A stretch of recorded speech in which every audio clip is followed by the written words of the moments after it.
กองประชุมการพัฒนาตลาดทุนอาเซียนถือเป็นกองประชุมระดับสูงของผู้คุ้มครองเวียกงานหลักทรัพย์ของ10ประเทศอาเซียนซึ่งประกอบมีบรูไนกัมพูชาอินโดนีเซียสปป.ลาวมาเลเซียเมียนมาฟิลิปปินส์สิงคโปร์ไทยและสส.เวียดนาม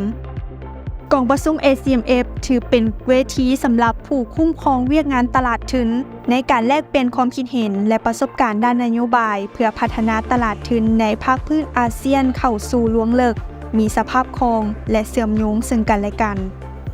กองประชุมการพัฒนาตลาดทุนอาเซียนได้รับการสร้างตั้งขึ้นนับตั้งแต่ปี 2004 เป็นต้นมาโดยภายใต้การคุ้มครองของรัฐมนตรีการเงินอาเซียนหรือ AFMM และในระยะต่อมาได้มีการเริ่มการหมุนเวียนการจัดกองประชุมและการเป็นประธานของบรรดาประเทศสมาชิกนับตั้งแต่ปี 2019 เป็นต้นมา 2019 กลต.ไทยเป็นประธาน ACMF 2020 สคคส.เวียดนามเป็นประธาน 2021 ธนาคารกลางบรูไนเป็นประธาน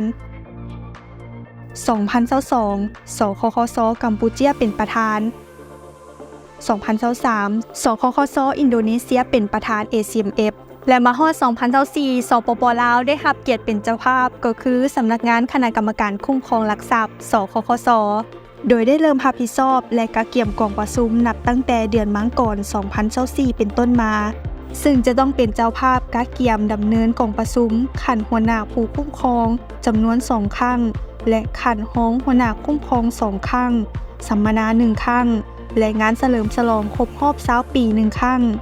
ซึ่งผลสำเร็จเบื้องต้นแม้นได้สำเร็จการจัดกองประชุมขันห้องหัวหน้าคุ้มครองหลักทรัพย์ครั้งที่1 ACMF Deputy Meeting ในวันที่ 5 กุมภาพันธ์ 2024 อยู่ที่นครหลวงเวียงจันทร์และได้สำเร็จการจัดกองประชุมขันหัวหน้าผู้คุ้มครองหลักทรัพย์ ACMF Chair Meeting ครั้งที่ 40 ในวันที่ 15 มีนาคม 2024 ที่ผ่านมาซึ่งในกองประชุมได้รายงานความคืบหน้าปรึกษาหารือและเป็นเอกภาพร่วมกันเกี่ยวกับความคืบหน้าของแต่ละหน่วยงานวิชาการและทิศทางแผนการในการจัดตั้งปฏิบัติเวียกงานในปี 2024 พร้อมนี้ยังมีบรรดาเวียกงานที่เกี่ยวข้องเวียกงานตลาดทุนเป็นต้นกองประชุม WCCMD และกองประชุม Joy ACMF WCMD ทั้งหมด 4 ครั้งโดยแม่นธนาคารแห่งสปป.ลาวและกระทรวงการเงินรับผิดชอบจัดซึ่งสคคส.ได้ร่วมสมทบกับภาคส่วนที่เกี่ยวข้องในการกะเกี่ยมและจัดกองประชุมดังกล่าวสำนักงานคณะกรรมการคุ้มครองหลักทรัพย์ในนามเป็นประธาน ACMF ปี 2024 ได้เข้าร่วมและนำเสนอเวียกงานเกี่ยวกับ ACMF ต่อกองประชุมรัฐมนตรีการเงินอาเซียน AFMM โดยเฉพาะแม้นความคืบหน้าเกี่ยวกับเวียกงานพัฒนาตลาดทุนของอาเซียนในระยะผ่านมาและแผนการจัดตั้งปฏิบัติในต่อหน้าโดยมีเนื้อในติดพันกับ 1. เวียกงานการเงินยืนยง 2. เวียกงานการเปิดเผยข้อมูลแบบยืนยง 3. การเชื่อมโยงกองทุนเพื่อการลงทุนอาเซียน 4. เวียกงานมาตรฐานการประเมินการคุ้มครองบริหาร 5. เวียกงานคุ้มครองทรัพย์สินดิจิทัล 6. เวียกงานการสร้างความเข้มแข็งให้แก่ตลาดทุนอาเซียนและเวียกบุริมสิทธิ์อื่นๆสำหรับปี 2024 สำนักงานคณะกรรมการคุ้มครองหลักทรัพย์ได้สมทบกับคณะรับผิดชอบเกี่ยวข้องกับ ACMF และได้ศึกษาบทเรียนของบรรดาประเทศอาเซียนเพื่อค้นคว้ากำหนดแผนเวียกบุริมสิทธิ์ในปี 2024 ของสปป.ลาวที่ติดพันกับเวียกของ ACMF ซึ่งรวมมีหน้าเวียกที่สำคัญดังนี้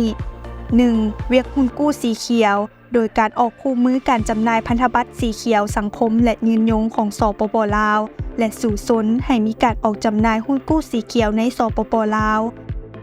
2. สร้างกระดานห้องเพื่อสุกยู่การเข้าถึงแรงทุนของวิสาหกิจขนาดน้อยและกลางในตลาดทุนลาวปัจจุบันได้สำเร็จการแต่งตั้งคณะเพื่อค้นคว้าการพัฒนาระบบซื้อขายกระดานห้องการซอกหาบริษัทเป้าหมายการค้นคว้านโยบายและการค้นคว้าสร้างและปรับปรุงนิติกรรม เพื่อรับรองเวียกงานกระดาษห้อง 3. การเงินยืนยงสมทบกับภาคส่วนเกี่ยวข้องเพื่อสร้างความเข้าใจและสู่สนสร้างหมวดกิจกรรมสีเขียวของสปป.ลาวในแขนงพลังงาน 4. จัดสัมมนาเกี่ยวกับเวียกงานการเงินยืนยง1 ครั้งเพื่อสร้างความรู้ความเข้าใจให้แก่องค์การจัดตั้งรัฐที่เกี่ยวข้องบริษัทจดทะเบียนและผู้ที่มีส่วนร่วมในตลาดทุนของสปป.ลาวและบรรดาประเทศอาเซียน 5. สำนักงานคณะกรรมการคุ้มครองหลักทรัพย์ค้นคว้าความเป็นไปได้เบื้องต้นเกี่ยวกับการสร้างสมาคมตลาดทุนอาเซียนเพื่อปรึกษาหารือและแลกเปลี่ยนบทเรียนเกี่ยวกับเวียกงานหลักทรัพย์ภายในประเทศสมาชิกอยู่ในขั้นตอนการค้นคว้าของสำนักงานคณะกรรมการคุ้มครองหลักทรัพย์เพื่อเสนอ ACMF เข้าในแผนแม่บท ACMF 2026-2030 6. การสมัครเป็นสมาชิกสมบูรณ์ขององค์การคุ้มครองเวียกงานหลักทรัพย์สากล IOSCO สำนักงานคณะกรรมการคุ้มครองหลักทรัพย์ได้สำเร็จการเข้าร่วมโครงการให้คำปรึกษาทางด้านวิชาการร่วมกับเสี่ยวซานว่าจ้างโดยกองเลขา IOSCO และได้สำเร็จการปรับปรุงคำเห็นของเสี่ยวซานดังกล่าวเบื้องต้นและสำเร็จการเฮ็ดเวียกร่วมกับเสี่ยวซาน ADB ติดพันกับสุดเอกสารเพื่อเสนอให้ IOSCO ประเมินความสอดคล้องทางด้านนิติกรรมที่เกี่ยวข้องเบื้องต้นในรูปแบบกับที่อยู่ที่นครหลวงเวียงจันทน์ในช่วงเดือนกันยายน 2023 ซึ่งในปัจจุบันสำนักงานคณะกรรมการคุ้มครองหลักทรัพย์ก็ได้กาเกี่ยมพร้อมรอบด้านในการเป็นเจ้าภาพจัดกล่องประชุมขันห้องหัวหน้าคุ้มครองหลักทรัพย์ ACMF Deputy ครั้งที่ 2 และกล่องประชุมขันหัวหน้าคุ้มครองหลักทรัพย์ ACMF Share ครั้งที่ 41 และพิเศษสำนักงานคณะกรรมการคุ้มครองหลักทรัพย์สปป.ลาวจะได้เป็นเจ้าภาพในการจัดงานเฉลิมฉลองครบรอบ20 ปี 2004-2024 พร้อมทั้งจัด International Conference ซึ่งเป็นเสวนาแบบ Panel Discussion เป็นต้นแมนหัวข้อการเข้าถึงแหล่งทุนของวิสาหกิจขนาดน้อยและกลางและกองประชุมสัมมนาวิชาการในหัวข้อมาตรฐานสากลด้านการรายงานการเงินเกี่ยวกับการเปิดเผยข้อมูลยืนยงที่จะมาถึงในท้ายปี 2024 นี้